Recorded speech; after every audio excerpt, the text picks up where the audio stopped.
कविता Hindi academy channel पर आपका स्वागत है। मैं आपके लिए मोस्ट इंपॉर्टेंट क्वेश्चन लेके आई हूँ। तो ये क्वेश्चन है, इनमें से पेपर में क्वेश्चन जरूर आता है, तो आपने वीडियो को जरूर देखना है। आज का जो क्वेश्चन है बहुत ही मोस्ट इंपॉर्टेंट है, आपके लिए बहुत अति महत्वपूर्ण है, तो आपने जो वीडियो को अंत तक जरूर देखना है। प्लीज़ दोस्तों, आप मेरे चैनल को सब्सक्राइब कीजिए, वीडियो को लाइक कीजिए, दोस्तों के साथ शेयर कीजिए। क्वेश्चन जो ये क्वेश्चन है, ये सभी क्वेश्चन किसी न किसी परीक्षा में ज़रूर आए हुए हैं और आगे भी आ सकते हैं, इसलिए आपके लिए क्वेश्चन लेके आई हूँ। क्वेश्चन स्टार्ट करते हैं। राजभाषा आयोग का गठन किस वर्ष हुआ? तो कौन सा वर्ष है जब राजभाषा आयोग का गठन हुआ था? पहला ही क्वेश्चन मोस्ट इंपॉर्टेंट है, पेपर में आया हुआ क्वेश्चन है ये। तो सी आंसर होगा 7 जून 1955 ईस्वी। 7 जून 1955 ईस्वी में जो है राजभाषा आयोग का गठन हुआ था। ये सन आप अच्छे से याद रखोगे, क्योंकि जो है सन से संबंधित ही जो है हमारा क्वेश्चन गलत होता है। 1955 हमें याद रहता है, लेकिन ये याद नहीं रहता 7 जून है या 5 है, तो आपने ये अच्छे से याद रखना है। 7 जून है इसका। क्वेश्चन नंबर 2 है, निम्नलिखित रचनाकारों का सही अनुक्रम है। सही अनुक्रम बताना है, कौन सा है। ये रचनाकार हैं, इनमें बताना है सबसे पहले किसका जन्म हुआ था और बाद में किसका हुआ, ये बताना है। क्वेश्चन नंबर 2 है, सही अनुक्रम बताना है हमें, ए बी सी या डी।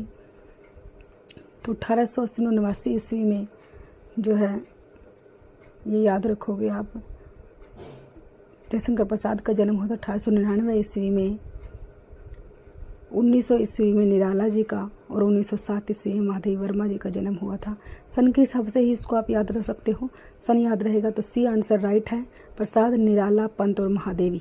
प्रसाद 1889, निराला 1899, पंत जो है 1900 ईस्वी और जो है 1907 में महादेवी वर्मा का जन्म हुआ था। सन के हिसाब से ही आप इसको याद रख सकते हो, आपने सन जरूर याद रखने हैं। क्वेश्चन नंबर 3 है, अखिल भारतीय हिंदी संस्था संघ की स्थापना किसने की थी? मोस्ट इम्पोर्टेंट क्वेश्चन आपके लिए लिख भी दिया है। अखिल भारतीय हिंदी संस्था संघ की स्थापना किसने की थी? महाराष्ट्र सरकार, मध्य प्रदेश सरकार, भारत सरकार या आंध्र प्रदेश सरकार? कौन सी सरकार है जिन्होंने अखिल भारतीय? तो सी आंसर होगा भारत सरकार। भारत सरकार ने अखिल भारतीय हिंदी संस्था संघ की स्थापना की थी, ये आप अच्छे से याद रखोगे। क्वेश्चन नंबर 3 का राइट आंसर सी है, भारत सरकार। क्वेश्चन नंबर 4 है, अमृतलाल नागर ने किस उपन्यास में बूंद को व्यष्टि और समुद्र को समष्टि के रूप में प्रस्तुत किया है? पत्थर अल पत्थर, बूंद और समुद्र, टूटी सी सेट, विश्वास का बल। क्वेश्चन नंबर 4 है हमारा, कौन सा वो उपन्यास है जिसमें अमृतलाल नागर ने उपन्यास में जो है बूंद को व्यष्टि और समुद्र को समष्टि कहा है? तो बी होगा, बूंद और समुद्र। बी आंसर होगा। क्वेश्चन नंबर 4 का राइट आंसर बी है, बूंद और समुद्र। बूंद और समुद्र में इन्होंने जो है बूंद को व्यष्टि और समुद्र को समष्टि के रूप में प्रस्तुत किया है, ये आप ध्यान रखोगे। क्वेश्चन नंबर 5 है, रसिक संप्रदाय के प्रवर्तक का most important question. Question number 5, रसिक संप्रदाय के प्रवर्तक कौन है? किन्होंने ये संप्रदाय जो है प्रवर्तित किया था? रामचरण दास, हित हरिवंश, जीवाराम, अगरदास? तो डी आंसर होगा, अगरदास जी हैं।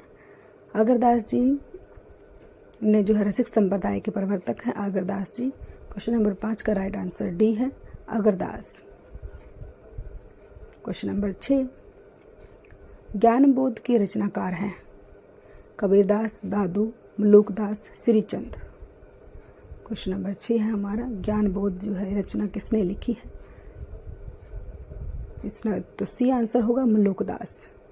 क्वेश्चन नंबर 6 का राइट आंसर सी है, मलूकदास ने जो है ज्ञानबोध रचना को लिखा है, ये आप अच्छे से याद रखोगे।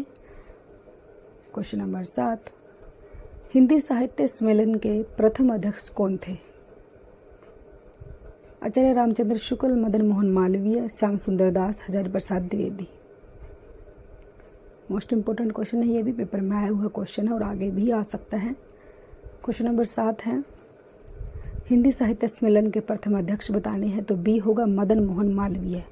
मदन मोहन मालवीय जो है हिंदी साहित्य सम्मेलन के प्रथम अध्यक्ष थे, ये आप अच्छे से याद रखोगे, मदन मोहन मालवीय। क्वेश्चन नंबर 7 का राइट आंसर बी है हमारा, मदन मोहन मालवीय, हिंदी साहित्य सम्मेलन के ये प्रथम अध्यक्ष। क्वेश्चन नंबर 8 है, भारतीय पुनर्जागरण का जन्मदाता माना जाता है? अजय रामचंद्र शुक्ल को, मदन मोहन मालवीय, राजा राम मोहन राय, भारतेंदु हरिश्चंद्र। तो कौन से ऐसे कवि हैं जिनको जो है भारतीय पुनः जागरण का जन्मदाता कहा जाता है? तो सी होगा राजा राम मोहन राय। क्वेश्चन नंबर 8 का राइट आंसर सी है। राजा राम मोहन राय को जो है भारतीय पुनः जागरण का जन्मदाता माना जाता है। ये आप अच्छे से याद रखोगे। क्वेश्चन नंबर 9 है, गांधी जी का असहयोग आंदोलन एवं रूल एक्ट किस नाटक का विषय बनाया गया था? सन्यासी, शिखर स्वामी, सिंदूर की होली, चंद्रगुप्त। क्वेश्चन नंबर 9 है हमारा, गांधी जी का असहयोग आंदोलन एवं रूल एक्ट किस नाटक का विषय बना? किस नाटक में इसका वर्णन किया गया, उस नाटक का नाम बताना है। तो ये होगा सन्यासी। सन्यासी नाटक में जो है ये वर्णन किया गया था गांधी जी के असहयोग आंदोलन का। रोल एक्ट का जो है सन्यासी नाटक में वर्णन किया गया था। क्वेश्चन नंबर 9 का right answer A. Question number 10, किस नाटक में कर्णावती ने हुमायूं को राखी बांधकर अपना भाई बनाया था? राजयोग, मुक्ति का रहस्य, सिंदूर की होली, रक्षाबंधन। कौन सा नाटक है जिसमें कर्णावती ने हुमायूं को राखी बांधकर? तो डी होगा रक्षाबंधन। रक्षाबंधन। क्वेश्चन नंबर 10 का राइट आंसर डी है रक्षाबंधन। रक्षाबंधन वो नाटक है जिसमें कर्णावती ने हुमायूं को राखी बांधकर अपना भाई बनाया था। ये आप अच्छे से याद रखोगे। क्वेश्चन नंबर 11 है, दक्षिण Bharat Hindi most important question आपके लिए नोट कर दिया है। दक्षिण भारत हिंदी समिति की स्थापना किस वर्ष हुई? सन आपने अच्छे से याद रखें, 1917, 1919, 1918, 1916 ईस्वी। कौन सी ईस्वी में जो है दक्षिण भारत हिंदी समिति? तो सी आंसर होगा 1918 ईस्वी। ये नोट भी कर देती हूँ, 1918 ईस्वी में जो है भारतीय हिंदी समिति की स्थापना हुई थी। ये आप अच्छे से याद रखोगे। क्वेश्चन नंबर 11 का right answer C. Question number 12, Bharatendu के अनुसार हिंदी नई चाल में कब ढली? 1857 ईस्वी, 1860 ईस्वी, 1880 ईस्वी, 1873 ईस्वी।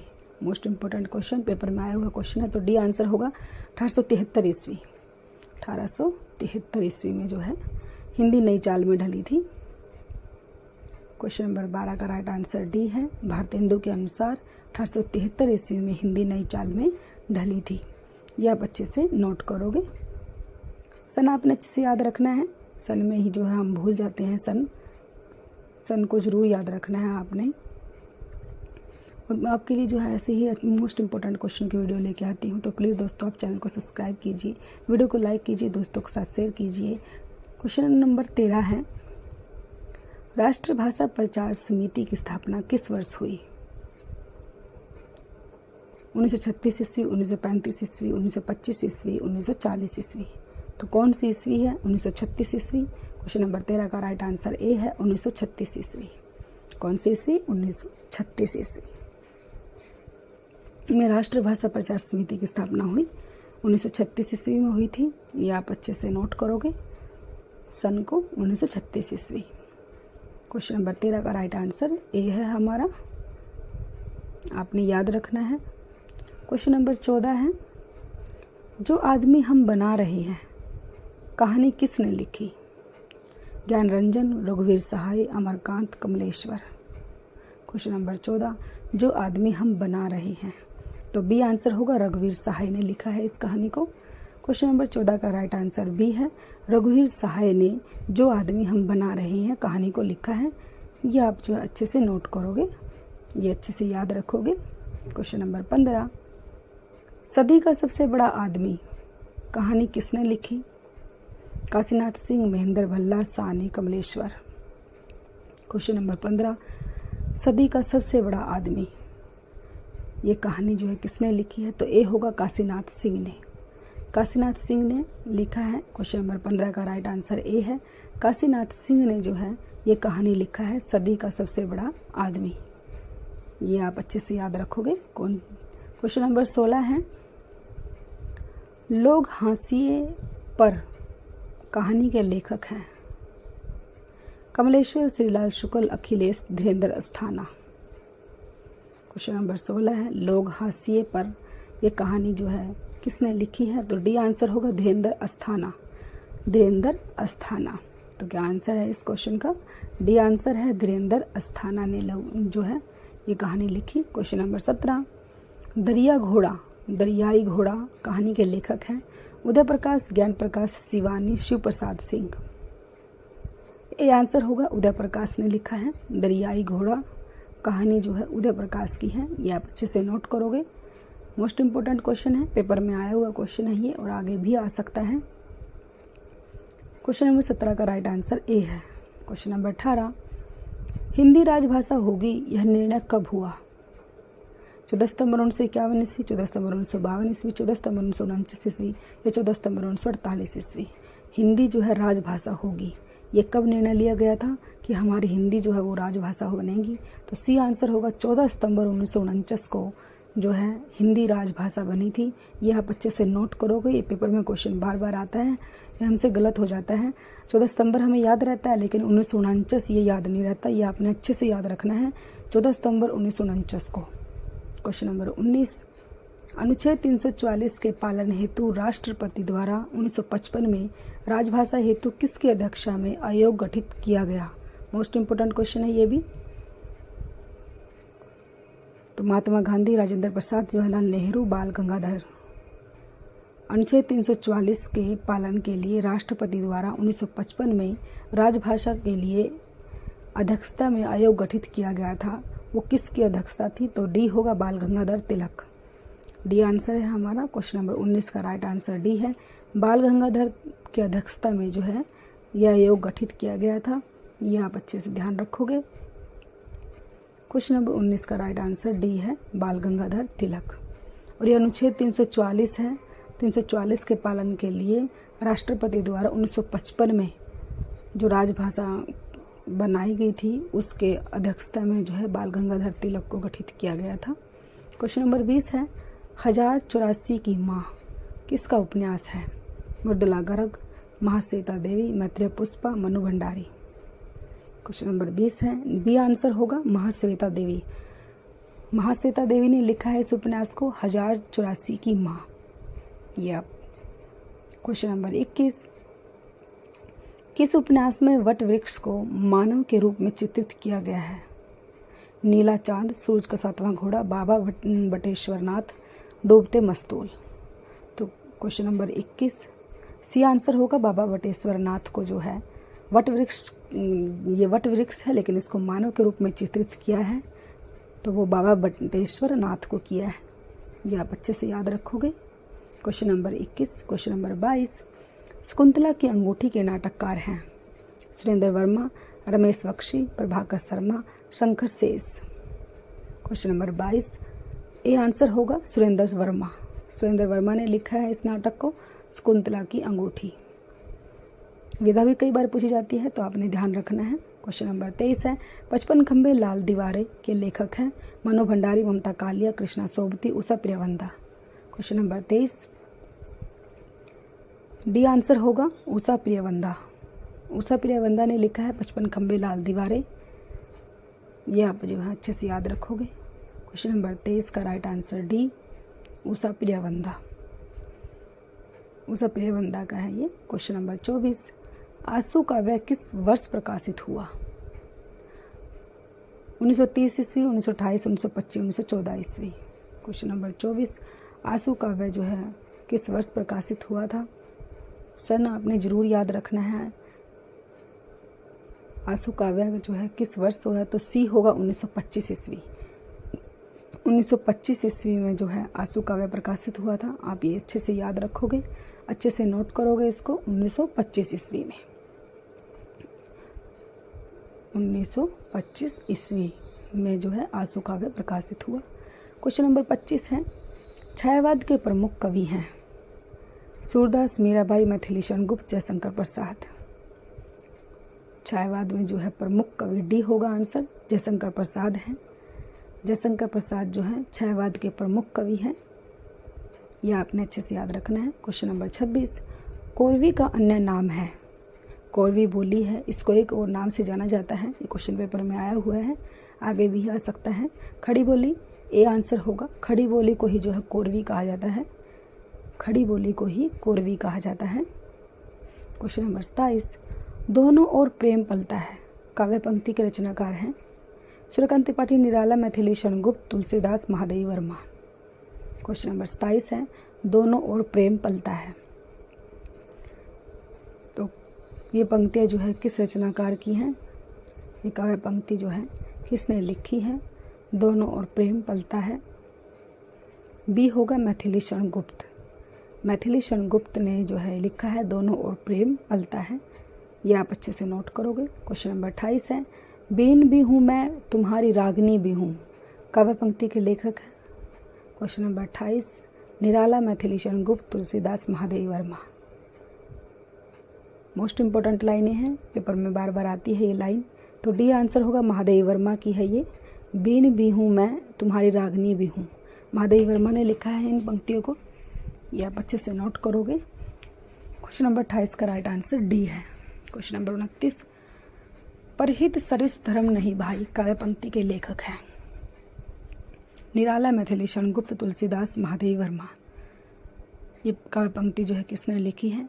काव्य पंक्ति से संबंधित भी क्वेश्चन पेपर में जरूर आता है, इसलिए आपके लिए ये सी आंसर होगा, तुलसीदास। तुलसीदास जी ने लिखा है इस पंक्ति को, परहित सरिस धर्म नहीं भाई। तो इस जो है तुलसीदास जी ने लिखा है, ये आप अच्छे से नोट करोगे। क्वेश्चन नंबर 30 है, शीलवती सुरेंद्र वर्मा के किस नाटक की पात्र है? सेतुबंध, सूर्य की अंतिम किरण से सूर्य की पहली किरण, आठवां सर्ग, द्रौपदी। तो सुरेंद्र वर्मा के ही ये चारों नाटक, ये भी आप ध्यान रखोगे। और ये सुरेंद्र वर्मा के कौन से नाटक की पात्र है? शीलवती, ये बताना है। पात्र पूछा है, कौन से नाटक की है? ऐसे पात्र का नाम पूछा जाता है, कौन से नाटक में से कौन से पात्र लिया गया है? तो बी आंसर होगा, सूर्य की अंतिम किरण से सूर्य की पहली किरण की जो पात्र है शीलवती। ये आप अच्छे से ध्यान रखोगे। क्वेश्चन नंबर 30 का जो है राइट आंसर बी है, सूर्य की अंतिम किरण से सूर्य की पहली किरण की पात्र जो है शीलवती है। क्वेश्चन नंबर 31 है, वेद में बखानी तीन लोकन की ठाकुरानी। इस पंक्ति के लेखक हैं केशवदास, चिंतामणि, भिखारीदास, सेनापति। वेद में बखानी तीन लोकन की ठाकुरानी, मोस्ट इम्पोर्टेंट पंक्ति है, तो डी होगा, सेनापति। सेनापति जी की है ये पंक्ति, ये आप अच्छे से ध्यान रखोगे, अलग से नई पंक्ति है। वेद में बखानी तीन लोकन की ठाकुरानी, ये जो है सेनापति की है। क्वेश्चन नंबर 32 है, नमक का दरोगा। कहानी के लेखक हैं प्रेमचंद शुक्ल, गुलाब राय प्रसाद। क्वेश्चन नंबर 32 जो है, नमक का दरोगा कहानी किसने लिखी है? बताना है किसने लिखी है। तो ए होगा, प्रेमचंद। प्रेमचंद की है नमक का दरोगा कहानी, प्रेमचंद की ही है ये आप अच्छे से याद रखोगे। पंच परमेश्वर, ईदगाह, बड़े घर की बेटी, काफ़ी कहानियाँ लिखी हैं प्रेमचंद जी ने, ये भी आप ध्यान रखोगे, इनको भी आप अच्छे से नोट करोगे। क्वेश्चन नंबर 32 का राइट आंसर ए है हमारा, प्रेमचंद। प्रेमचंद। क्वेश्चन नंबर 33, लिपि किसे कहते हैं? बोलने की तरकीब को, चित्रों को, लिखित ध्वनि संकेत को, या अंकित करने। मोस्ट इम्पोर्टेंट क्वेश्चन है, पेपर में आया हुआ क्वेश्चन है ये। लिपि किसे कहते हैं? हमें किस जो है सी होगा, लिखित ध्वनि संकेत को, लिखी हुई ध्वनि संकेत को हम लिपि कहते हैं। क्वेश्चन नंबर 33 का राइट आंसर सी है, यह अब आज अच्छे से याद रखोगे, लिखित ध्वनि संकेत को ही हम लिपि कहते हैं। क्वेश्चन नंबर 34 है, राजा सूरजमल की वीरता का गान करने वाला काव्य है? शिवबावनी, सुजान हित, सूरज सिंह, सुजान चरित्र। क्वेश्चन नंबर 34, राजा सूरजमल का जो है डी आंसर होगा, सुजान चरित्र। सुजान चरित्र में जो है राजा सूरजमल की वीरता का वर्णन किया गया है, उनकी वीरता के बारे में बताया गया है, सुजान चरित्र में बताया गया है। क्वेश्चन नंबर 35, लक्ष्मी नारायण मिश्र का पहला नाटक कौन सा है? नागयज्ञ, सिंदूर की होली, अशोक चक्रव्यूह। तो क्वेश्चन नंबर 35 है, लक्ष्मी नारायण मिश्र का जो है सी होगा, अशोक। अशोक उनका पहला नाटक है, ये आप अच्छे से याद रखोगे, पेपर में बार बार ये क्वेश्चन आता है कि जो लक्ष्मी नारायण मिश्र का पहला नाटक कौन सा है, वो अशोक है, ये आप अच्छे से याद रखोगे। क्वेश्चन नंबर 35 का राइट आंसर सी, अशोक जो है लक्ष्मी नारायण मिश्र का पहला नाटक है, ये आप अच्छे से नोट करोगे। Question number 35। प्लीज़ दोस्तों, अगर आपको वीडियो अच्छी लगती है तो आप जो है चैनल को सब्सक्राइब कीजिए, वीडियो को लाइक कीजिए, दोस्तों के साथ शेयर कीजिए। Thanks for watching.